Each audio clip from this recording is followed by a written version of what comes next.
मुकाम पर पहुंचा। इसके लिए मुकाम पर छोड़िए, काम हो गए, काहे को फालतू बीमारी को रखते। जब आगे मंथन करने के लिए लग रहे हैं, और क्या लिख रहा है, काम नहीं हो गया। फिर प्रहलाद राम ऋषि ने कह दिया, महाराज ये है गैया को आप मुझको दे दो। अब ये रतन निकलने के लिए लग रहे हैं, कौन सा रतन किसके खाते में जा रहा है, भोलेनाथ का नाम है। जहर को तो भोलेनाथ बांध कर गए, काम नहीं हो गया निकली, उसके लिए प्रहलाद राम के ऋषि ले गए हैं। अब निकला है और चैत्र नाम का घोड़ा। देवराज ने कह दिया, महाराज ये घोड़े को तो मुझे शिकार खेलने का शौक है, मुझको दे दो। 3 रतन निकल चुके हैं। जब आगे मंथन करने के लिए लगे तो कौस्तुभ मणि निकली। कौस्तुभ मणि मेरे भगवान ने धारण कर दिया। 4 जब आगे मंथन करने के लिए लगी तो कल्प वृक्ष निकला। कल्प वृक्ष को देवराज इंद्र ने ले लिया। कल्प वृक्ष देवराज इंद्र ले गया। 2 रतन जा चुके हैं अभी तक इंद्र के पास। जैसे ही देवता दानवों ने जब मंथन आगे किया है, उस समय एक कला से चंद्रमा निकला है। एक कला से चंद्रमा निकला है। भगवान विष्णु ने कह दिया, भैया इस चंद्रमा को तो शंकर भगवान के मस्तक पर लगा करके वो जहर की तरंग मस्तक पे आज भी परेशान करती होगी, तो ये ठंडा दे बना देगा। तो चंद्रमा को भोलेनाथ के मस्तक पर लगा दिया है। जब आगे मंथन करने के लिए लगी, उस समय पूर्वचित्री नाम की एक अप्सरा देखी। अप्सरा का रूप को देख करके देवराज ने कह दिया, महाराज आप मुझको दे दो। 3 रतन चले गए हैं। उच्चैश्रव नाम का घोड़ा, पूर्वचित्री नाम की अप्सरा और कल्प वृक्ष। जब आगे मंथन करने के लिए लगे तो ऐरावत नाम का हाथी निकला, जिसकी 4 सूंडें हैं। उन सूंडों के द्वारा भी क्या है, दूध की धार निकलती। देवराज ने ये ऐरावत हाथी को भी दी। 4 रतन देवराज उनके पास में चले गए। 2 रतन विषि और चंद्रमा शंकर भगवान ले गया। 1 रतन कौस्तुभ मणि भगवान ने अपने गले के अंदर धारण कर लिया है और रामधनु प्रहलाद नाम के ऋषि ले गए। जब आगे मंथन करने के लिए लगे हैं, उस समय क्या लिख दिए हैं, उस समय क्या लिख लिए हैं, लक्ष्मी जी महाराज, लक्ष्मी देवी का प्राकट होने के लिए लगा है। तो श्री राधा भगवत परा रंजन हृदय कांचा विद्युत सौदा मणियता। जब लक्ष्मी जी निकली और लक्ष्मी जी ये सुनने के लिए लग रही है हाथ में वरमाला। अब मैं पति किसको चयन करूं? अगर जीवन साथी गलत मिल गया तो मामला फैल हो जाएगा, तो जीवन साथी ठीक होना चाहिए। हाथ में माला है, देवराज इंद्र सामने बैठे थे। लक्ष्मी जी सोचने के लिए लगी, ये है तो सुंदर, धनवान भी है और रूपवान भी है, लेकिन एक कमी है, बलवान नहीं। बलवान नहीं है, इसको भी रिजेक्ट कर। आगे भोले बाबा बैठे थे, ये तो बहुत ही सज्जन दयालु है, धन की कोई कमी नहीं और किसी प्रकार की कमी नहीं, लेकिन नशा करने वाला है। नशेड़ी भगेड़ियों का कोई पता ठिकाना नहीं भैया, क्या से क्या हो जाए। इसको भी हटाओ। दुर्वासा नाम का ऋषि वहीं पर बैठे हुए थे। ऋषि दुर्वासा सुंदर थे,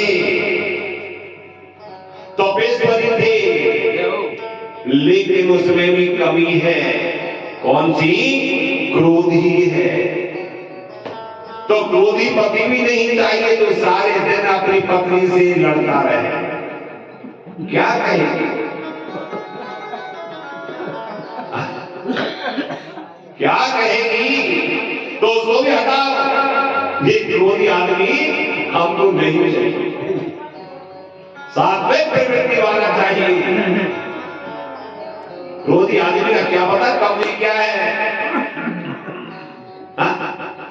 उसको भी हटाया। आगे जब आगे चल करके जाने के लिए लगी, लक्ष्मी जी हाथ में माला है, चतुर्भुज मूर्ति, वो देख करके चल रह गई। भगवान विष्णु बैठे हुए, ये रूपवान भी है, धनवान भी है और बलवान भी है। ऐसा मुझे पति चाहिए। सभी के देखते लक्ष्मी जी ने उनके गला के अंदर माला को डाला। जब भगवान कहने के लिए लगे, अरे लक्ष्मी अब तुम जाइए वैकुंठ के अंदर, मैं कुछ समय पश्चात आ रहा। लक्ष्मी जी चली गई। जब आगे मंथन करने के लिए लगे तो एक सारंग पानी नाम का धनुष निकला। वह धनुष भगवान विष्णु ने ले लिया है। अब दो रतन चले गए भगवान विष्णु के पास, एक तो कौस्तुभमणि, एक लक्ष्मी जी और एक ये धनुष सारंग पानी। जब आगे मंथन किया तो एक शंख निकला।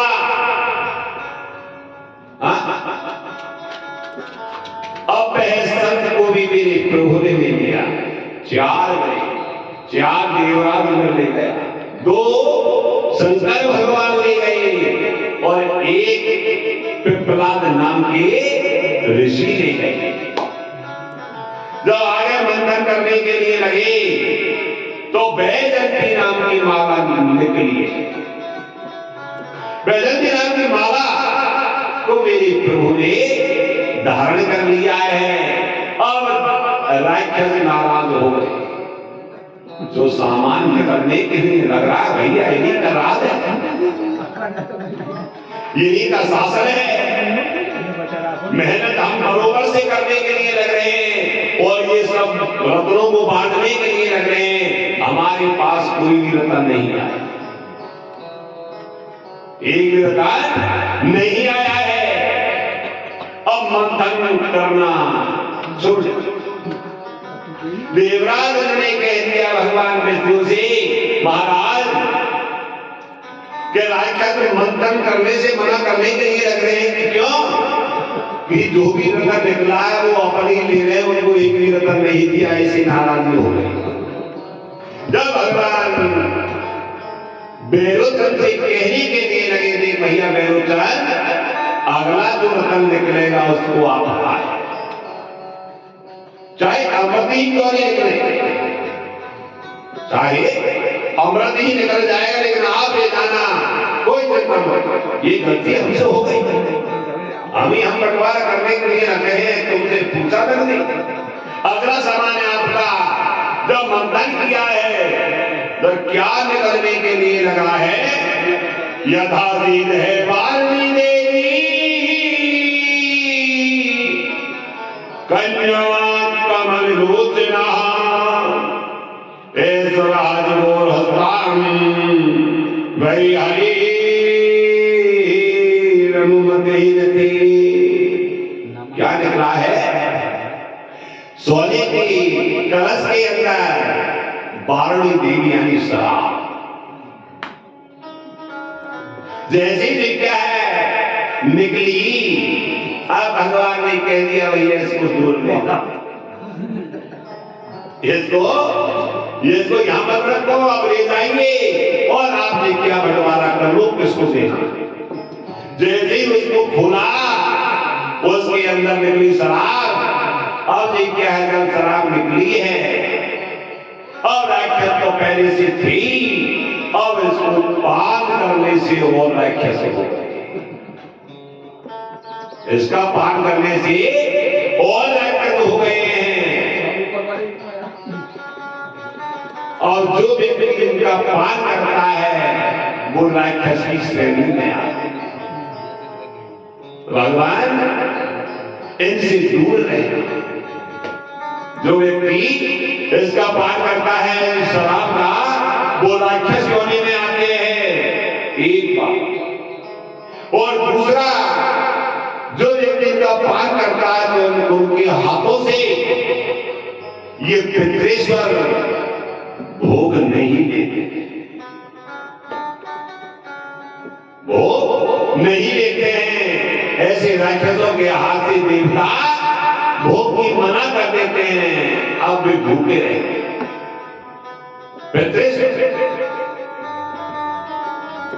तो इसको दूर ही रखना, इससे कोई फायदा नहीं है कि ये फायदा। जो आगे बंधन करने के लिए लगे हैं, उस समय के अंदर धन्वंतरी जी महाराज सोने के कलश के अंदर अमृत लेकर के निकले हैं। धन्वंतरी दीक्षा दे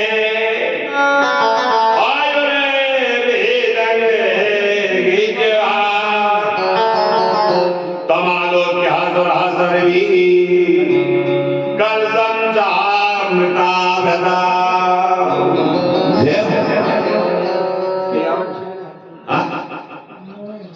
धर्मंतरी महाराज अमृत का कलश ली और ये क्या है, समुद्र के ऊपर निकले। जैसे ही बाहर आए, अब वो अमृत का कलश को देख करके देवता और राक्षस झूठने के लिए लगे। जब झूठने के लिए लगे हैं, भगवान विष्णु सुनने के लिए लगे, इतनी मेहनत करी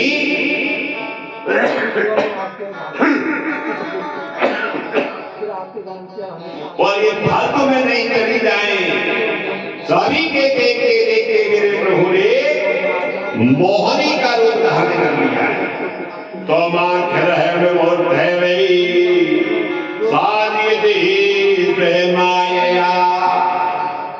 माया मोहनी का रूप धारण कर लिया है। अब ये क्या है, मेरी प्रभु ने जैसे ही मोहनी का रूप धारण किया, अब मेरी प्रभु ने ये माया से निर्माण किया। शीतल मंद सुगंध हवा करने के लिए लग रही थी। झीने रंग की सफेद साड़ी पहने हुए हैं और हवा के द्वारा अंग प्रदर्शन होने के लिए लग रहा है। बड़ी शोभायमान। देखते ही क्या अमृत का कलश को तो भूल गए। और क्या दृष्टि कहां पर है, वो मोहन के ऊपर। कहां है दृष्टि? वो मोहनी के ऊपर। मोहनी देखिए, भगवान ने जब मोहनी का रूप धारण किया है, जब देवताओं का राजा को बुलाया इंद्र, और राक्षसों का राजा कौन है? बेरोजन भैया इधर आओ। और देखिए कैसे दिल को जीतने के लिए लग रही है, कैसे दिल को जीतने के लिए लग रही है मोहनी राक्षसों का। दोनों राजा सामने खड़े हैं, बेरोजन से प्रेम से कहने के लिए लगी मुस्कुराती हुई, राजन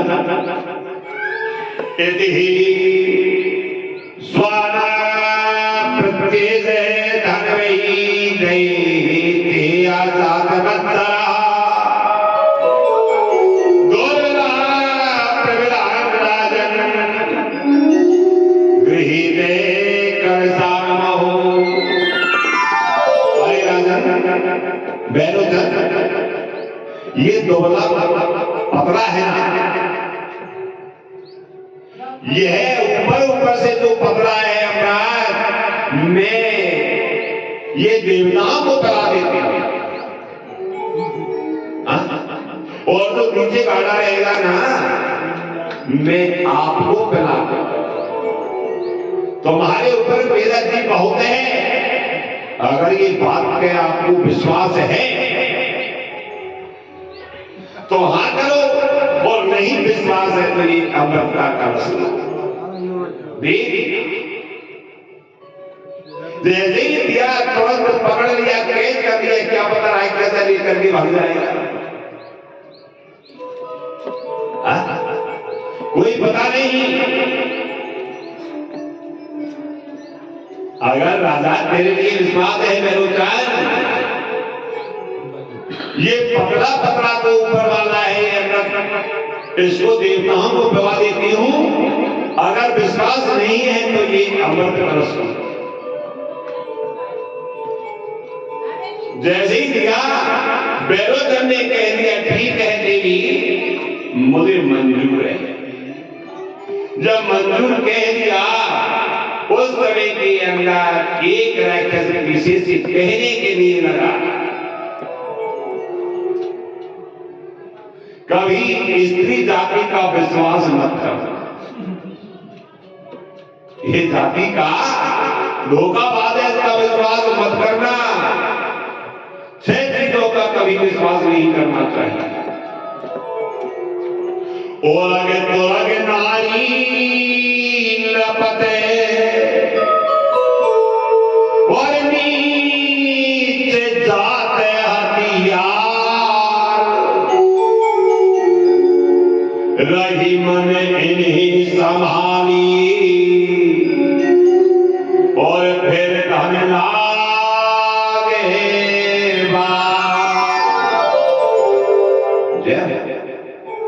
ये छह चीजों का कभी भी बदल जाती है, इनका कोई पूर्ण विश्वास नहीं।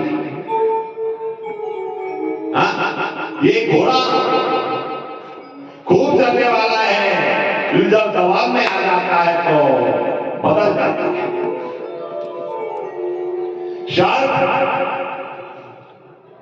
सर्प का कोई विश्वास नहीं, कब बदल जाएगा। औरत नारी न बदले, स्त्री का कोई पता नहीं, नैना ने कब बदल जाती है।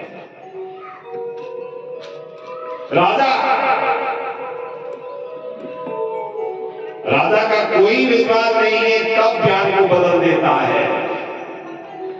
सुबह अलग और 1 घंटा बाद में अलग ज्ञान बदल। नीति जाति का व्यक्ति का कोई विश्वास नहीं है, और हथियार यो है तो यो होने में कोई प्रेम नहीं करता।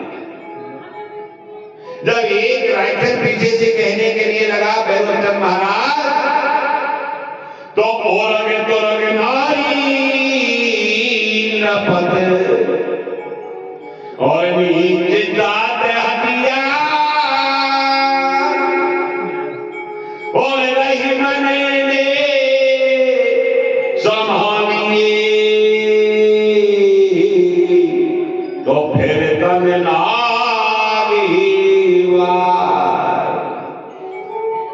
ये इतनी जाति का विश्वास नहीं है।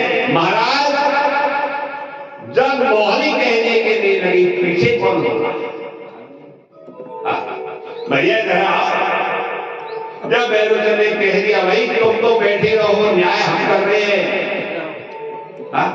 बोलने के लिए लगा। बड़े आदमी के सामने छोटे को कौन बोलने देता? अभी बोलने की कोशिश कर रहे हैं, अपने भाई तो बैठ रहे, क्या जानता है, हम बैठे तो है। उसी तरह बैरोचन ने उसे रोक दिया, भैया चुप रहे, हमारी वार्तालाप संधि होने के लिए लग रही है कि ठीक है महाराज, जैसे तुम्हारी इच्छा। और यहां समझौता हो गया है, कैसे के दुर्विधा प्रबला नहीं गृहीते कर जानो, के ऊपर से ये पकड़ा है, मैंने क्या है देवताओं को पिवा देती हूं, और ये क्या नीचे गाड़ा रहेगा बैरोचन, मैं आपको पिवा दूं। अब विश्वास कर लिया है राक्षसों का राजा बैरोचन ने।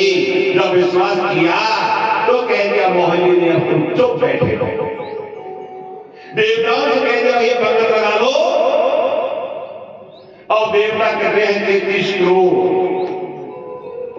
जब 33 करोड़ देवताएं हैं, अब आप समझते हैं एक दिन में 33 करोड़ देवताओं का अमृत कैसे पाया जाए? सभी देवताओं से कह दिया अपनी अपनी अंजलि तैयार रखो, भैया टाइम नहीं है। सभी को देखते हुए काम करना है। सब देवता ने अंजलि तैयार कर और जल्दी से जी क्या है डालती हुई जा रही है। सूर्य और चंद्रमा के मध्य में एक राक्षस है। अब पर्दा तो किया हुआ था मोहिनी ने, ध्यान नहीं रहा। जैसे ही अमृत दिया और आगे गई, जब सूर्य देवता ने कह दिया महाराज एक राहु नाम का राक्षस आ गया है, इसने भी क्या है अमृत पान कर दिया। उसी बात सुदर्शन चक्र चलाया, गर्दन कर दिया, लेकिन जहां तक अमृत नाभि तक पहुंच चुका था। पहले 7 ग्रह थी, अब 9 ग्रह हो गए। राहु और केतु जब ग्रहण पड़ता है, जब ये भी क्या बहरा क्या आदमी चंद्रमा को और सूर्य को आदमी परेशान करने के लिए लगता है। उस समय मोहिनी ने देवताओं को अमृत पान करा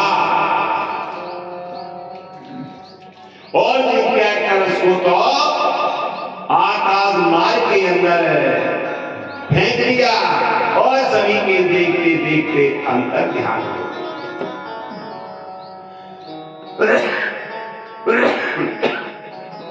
जब अंतर ध्यान हो गई है और आकाश मार्ग के अंदर गरुड़ जी महाराज घूमने के लिए लग रहे, अब चौंस से वह कलश को पकड़ लिया। हिंदी में कहते हैं कलश और संस्कृत में कहते हैं कुंभ। और 4 जगह ये गरुड़ जी महाराज ये कलश को रखा है, वहां जाकर के कुंभ का मेला जुड़ने लग गया। सर्वप्रथम कहां पर गया है? नासिक। वहां से चला प्रयागराज, वहां से चला अवंतिका तुम्हारे पास में उज्जैन, और वहां से चला हरिद्वार। कलश को रखा, चारों जगह भी क्या कुंभों का मेला लगने के लिए लग गया है। अब क्या है कुंभों का मेला लगने के लिए लग गया। उस समय के अंदर अब देवताओं में और जी क्या है राक्षसों में युद्ध हो गया। जब युद्ध हुआ है होने के लिए लग रहा है, बलि ने कह दिया बैरोचन का बेटा कौन है? बड़ी, अरे पिताजी काय को तुम